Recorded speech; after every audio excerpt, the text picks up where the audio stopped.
People tell me I am their escape plan for the zombie apocalypse. Maybe it's because I grow organic food or I know how to live off the grid. I was going to write this into a tale for the protagonist, trapped in the root cellar eating mason jars of candy-striped beets, pelting Italian zombie grandmothers with tomatoes and potato cannons, but seriously though, is this really how you think this is going to go? Even Romero will tell you, it isn't really about the zombies, my people. A plague is upon us, a gun will from deep within the soil. The end is coming. Will come like flood. New alarms and sirens warning the public. Look for still hearts, dead eyes, and bloody appetites in your loved ones. Will come like flood. You be triumphant, champion for humanity. It's 3:23 in the morning, and I'm still awake because my great-great-grandchildren won't let me sleep. Because my great-great-grandchildren, well, they asked me in dreams, what did you do while the earth was unraveling? What did you do while the planet was plundered? Surely you did something when the seasons started falling, when the mammals, reptiles, and birds started dying. Did you fill the streets of protest when democracy was stolen?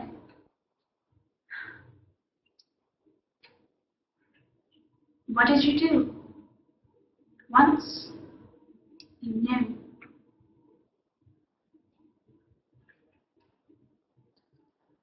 According to the Public Religion Institute of November 22nd, 2014, 69% of Americans believe that there is solid evidence to prove that Earth's temperatures are increasing. 62% of respondents attributed the Earth's rising temperatures to climate change, while 49% of respondents attributed it to the biblical end of times.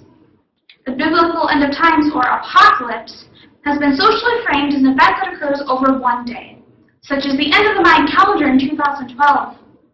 However, recent climate studies have shown that what humans see as a biblical end of times can slowly be happening over time.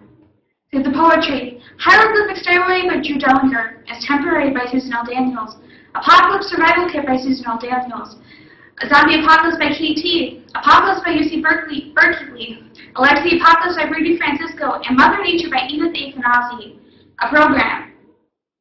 Because the apocalypse is here, shining down around us.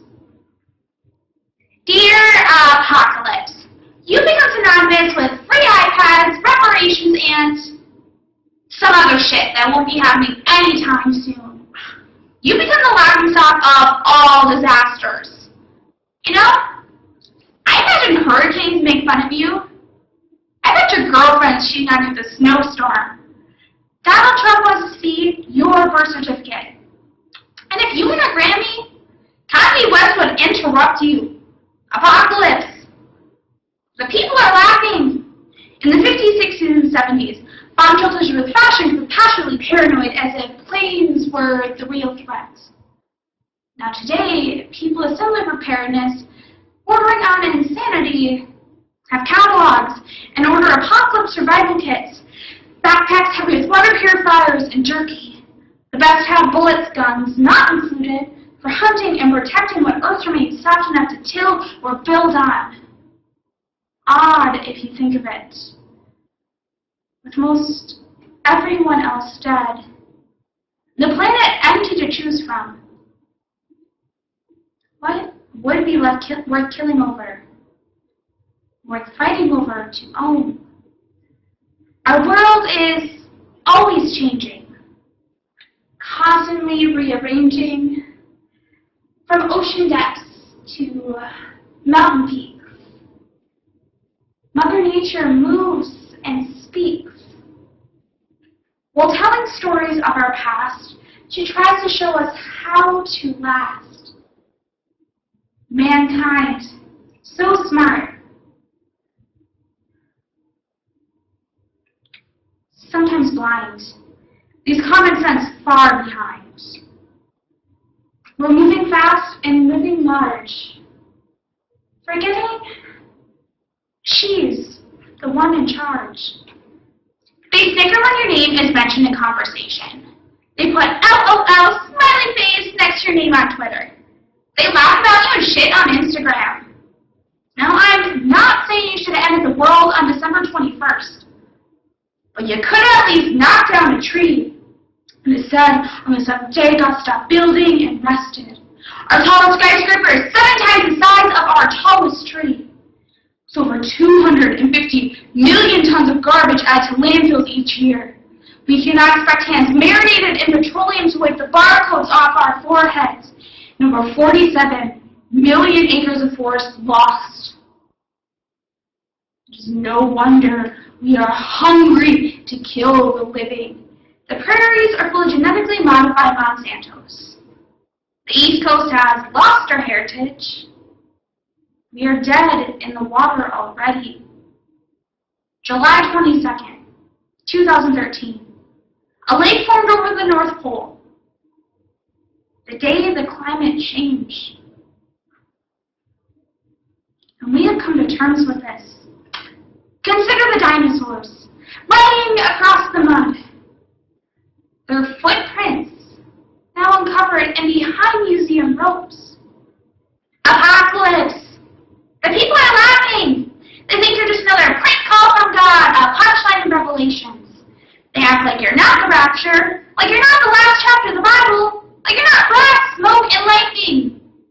These people, they don't respect you. Apocalypse is 7 billion people rising. Apocalypse is 7 billion voices condemning corporate sin. Apocalypse is what can be torn apart by 14 billion hands. But this world is full of 7 billion stories, all crawling over each other to see the sunlight. Odds are I'd be a zombie, stumbling in unison with masses of bloodthirsty monsters. You will be buried under their cries. What if this is how the world ends? No, the bang, with a whimper. That we are the walking dead, the walking wounded, the walking dead man's shoes, running a dark course to the day of reckoning with no driver at the wheel. We are dead to the world, and the dead of night will wait to this sight. It's about a fatalistic global change. It's about how people deal or fail in the end times. What if we are living through a reenactment of the book of Revelations? What if the end times aren't a sudden change in state, but a slow and gradual decline? It's 3:23 in the morning, and I'm still awake, because my great-great-grandchildren, they ask me in dreams, what did you do while the earth was unraveling? I tell people I grow organic food because it's holistic and fulfilling, and those things are true, but I plan to be putting these skills to use in my lifetime. I expect to be running and surviving. I have a plan, though. I have a belt with a bicycle and a truck that runs on biodiesel. I have a property of north and a seed bank of food to grow. I have a gas mask, a hazard suit, a generator, and a love of icicles. What about you? What will you do the day the world ends?